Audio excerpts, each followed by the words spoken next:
Kubuye ngazuthi esikoleni zokuxhumana inkulumo yaloyo osanda kuqokwa njengomengameli esifundazweni saKwaZulu-Natali imzuzise izinhliziyo zabaningi.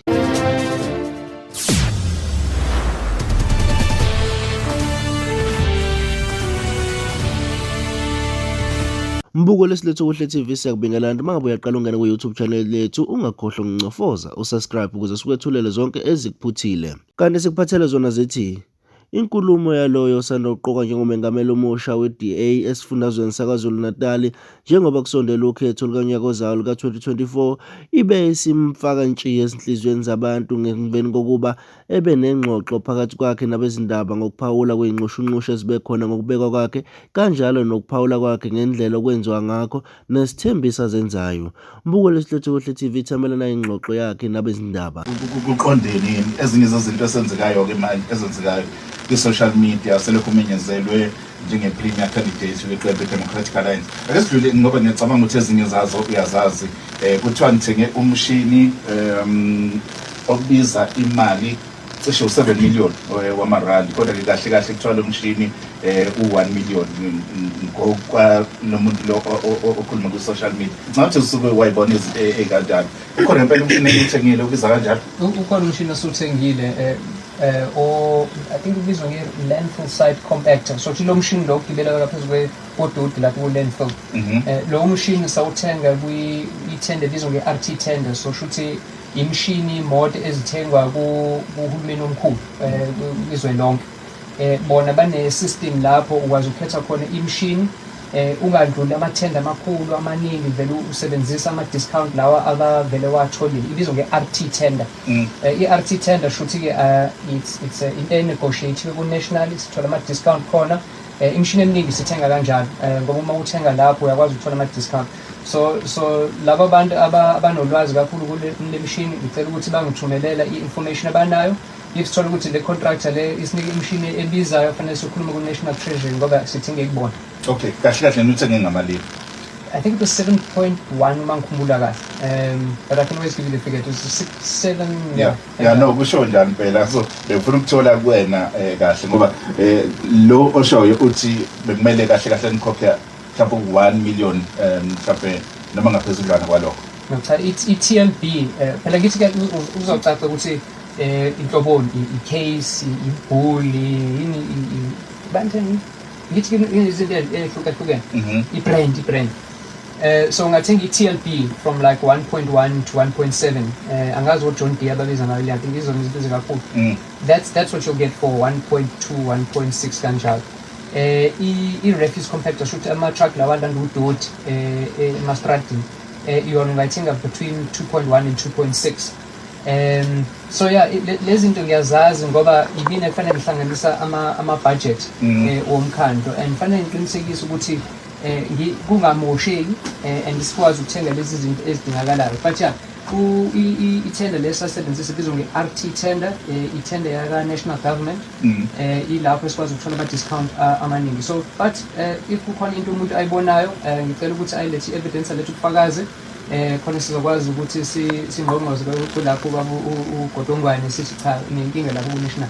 Okay, asidluleke kulezo 18 lo mshini kunencwadi ebhalelwe umbikelo omphakathi public protector ibhalwe i-former member ye-DA uSizwe Mchunu. Kunezinto ey'ningana ngeke sikwazi ukungena kuzo zonke kodwa-ke uthi kunomuntu onobudlelwano kakhulu nawe one-NPO lapha emkhandlwini waseyumngeni i-NPO yakhe bangathi iyazenzela nje lapha emngeni. Phela sibuza uSizwe uyena ukathi kunebufakazi obuningi kodwa kayivezi lapha kwincwadi yakhe. Yazi bengithi ngizoyenza ijob bengiqale lana ngithi ngiyenzeni na ngoba bangisaba kangaka ukuthi bazokhipha into enganabufakazi. So yeah, fanele ngibize uSizwe nimcele ukuthi akuvezele lokho khona ngoba lento engiyibona ku social media nje izithombe zami ezitholakala kalula vele. Okay, so awunalazi ngale NPO okuthiwa ithola imali elinganiselwa 100,000 wamarandi kumkhandlu wasemngeni? No, ngiyazi nge-NPO ibizwa nge-Umngeni Tourism. Into igqugquzela noma into engena kubavakashi bathi community tourism organization. Minawo la eThekwini futhi o Durban tourism, or South Coast tourism, Umhlanga tourism, I think we've got Inanda tourism as well. Inhlangano enjalo. And inkando yonke lapho kunemali khona bayabaxhasa ukuthi bahamba bayowenza umsebenzi wabo njengama CTO, bizwa ngama CTO. Kodwa ahlukile kunomkhando, kusona into yomkhando. Into engancikile kuthina as umkhando iyazimisela inebhodi labo abazikhethele bona abantu baphuma emphakathini njengama repairs, njengama CPF, njengazonke lezi zinto abantu bayazikhethela. And yes, siyabaxhasa bawu-3 umngeni uwonke, Nottingham Road Tourism, it's Zulumbo Kumeli Tourism, bese kuba umngeni tourism. And lezi inhlangano lezi safica zikhona lapho emngeni siqala uhulumeni. Nalo muntu lawo bakhuluma ngayo naye futhi wawusihlalo before bengumeya wasemngeni, so naye futhi wayekhona ngingena as umeya wasemngeni. So yeah, lento bayikhulumayo sibaxhasa bonke ngemali, bayafaka ama-proposal and kufanele baveze lapho lento isizeni. Okay, no, but-ke lusicaciselela ngoba kuthiwa i-NPO yakhe iyenzela umsebenzi emva kokuthi ukusempeleni sizoveza ukuthi lo muntu wayengekho ngendlela engifunde ngayo, wayengekho ube khona emngeni ngoba nakho usube yimeya khona emngeni. Sicacisele ngalokho.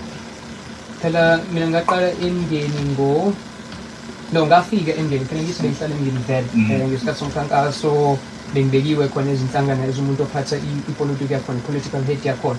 So ngafika before ngingene as umeya. Naye futhi lo muntu wayeyikhansela eThekwini, obviously mina sengathutha khona, ufuna ukuhamba uyohlala lapho khona umndeni wakho, so uyahamba nawe. So lokho kusiyona into engaziwe. Waqala-ke wangena kulezi zinto zama-community bevele esebenza lana what's it called, la eBluff, kuma-tourism lana, lezi zinto zokuvakasha la eBluff. Actually bathola i-award ephuma kuphesheya, but anyway, that's a different story. So yeah, so wafika not nami lapho, wangilandela ngoba mina bengikhona lapho and wazenzela into yakhe.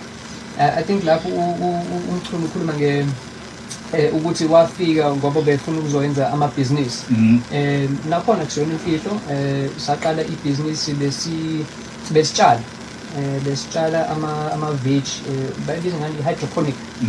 Uma uyohamba lapho kuyo-check-a ku-Facebook wami uzobona lapho besinama-tower lawa i-hydroponic, senza ama-veg khona. Sagcina sihluleka lapho because i-load shedding bishaya amaphampu kakhulu. Sigcina singenela sathengela iy'mbuzi, sithi no cha ngoba siyathanda lokhu sikwenzayo, sathenga iy'mbuzi zisakhona, nakhona zikhona ku-social media, but abantu bayazikhethela ukuthi lento bayifakayo lapho. Sonke lesi sikhathi ubhuti lona ube involved kwi-tourism, waqala ezivolunteer khona, wakhula le nhlangano lena ye-NPO yomphakathi. And vele isikhathi sonke babenomxhaso noma bebethola umxhaso kumasipala.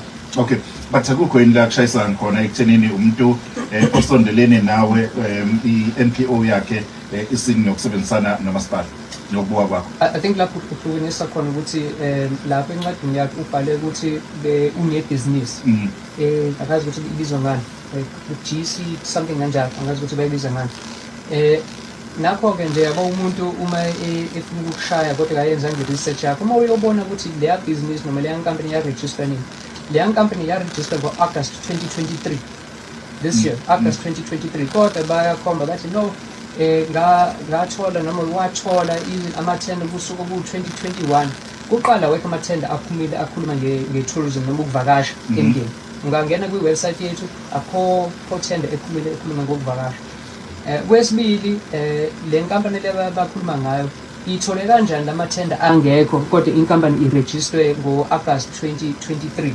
So ziningi izinto ezingaqondile lapho.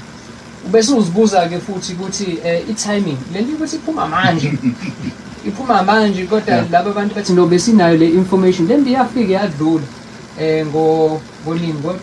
not this year, last year yafika yadlula, yachithwa futhi emkhandlwini. Amalunga lo baba lo ukhuluma ngayo lapha bayichitha futhi nabo because bekhulutho ngadeclare izinto zami, ayikho imfihlo enginayo. Okay, No, kezokala akesividlela ngoba ngathi sigcile kakhulu kuyona bewumane esidlula nje ngoba njengoba usho ukuthi ezinye izinto sengathi seyiphuma manje kanti bengikhombisa ozakwethu bethu ukubhekabheka nje ukuthi njengoba sokhuluma nawe iziphi ezinye izinto iningani izinto ey'khona kwi-social media kodwa singase sisanjelwe kakhulu isikhathi ngabe singagxila kakhulu kuzona. So esingene-ke nomsombuluko cathi kube yingqophamlando kuwena ukuthi iqembu i-DA likumemezele njenge-premier candidate yalo ukwamukele kanjani? Yeah, umthwalo omkhulu. Besikhuluma ngalo mthwalo manje, but umthwalo omkhulu. Sinenkinga eziningi lana esifundazweni, siyazazi ngiyiqamba. But ngicabanga ukuthi abantu bafuna ithemba. Sesikhathela lezi zinto esizibonayo. And nami njengomuntu omusha ngifuna ukubona lokho. Angifuni ukuthutha ngiyohlala eWestern Cape ngoba ukubheda kakhulu lana noma kuhambe kahle kakhulu lana. Angifuni ukuya ephesheya ngoba umuntu wala anginayo i-passport enye indawo ngumuntu wala.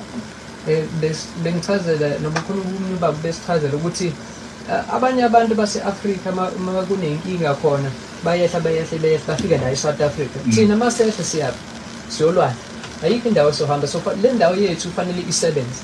And nginethemba njengomuntu omusha ukuthi kuningi okulungile ezweni lethu kunalokho kungalungile. So ngifuna ukuba ingxenye yalo ushintsho, ngifuna ukuba ingxenye yethemba yakusasa.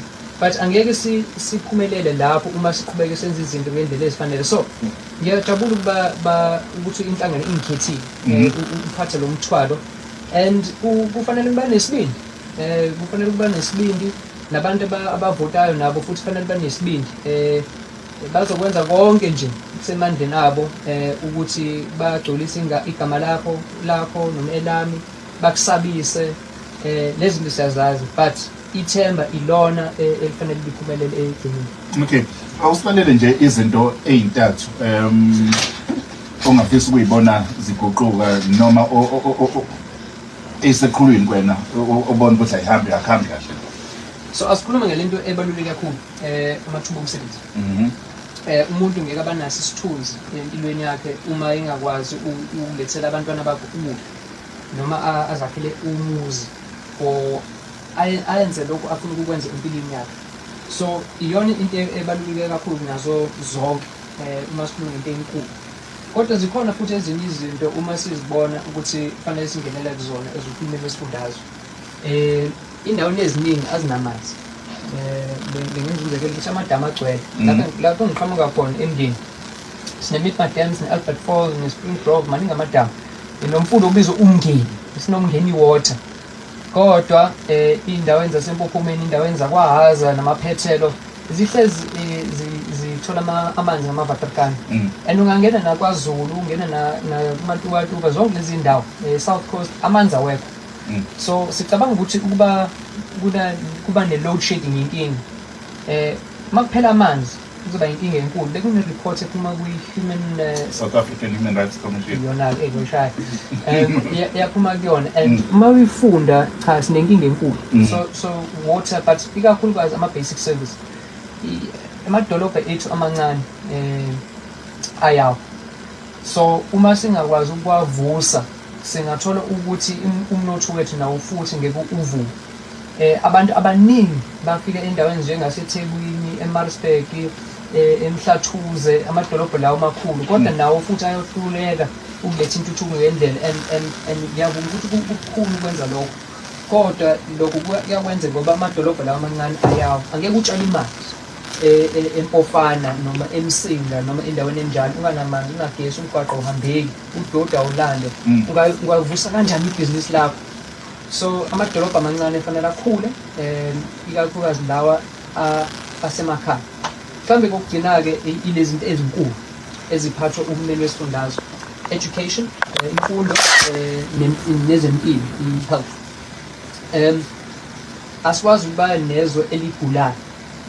And uma sigula fanele sithola usizo. Ngiyahleka ukuthilohulumeni wethu bane-program ithi look like a hospital. Kune-program says look like a hospital program. Shuthi-ke bayazi ukuthi izibhedlela namaklinikhi lawa khona awabukeki ngesimo esifanele. So abafuna ukulungisa isimo sezimpilo, bafuna ukupenda ukubonakala ukuthi uyisibhedlela kodwa uma ungena lapho akusona isibhedlela. So look like a hospital program. Iyangihlekisa leyo.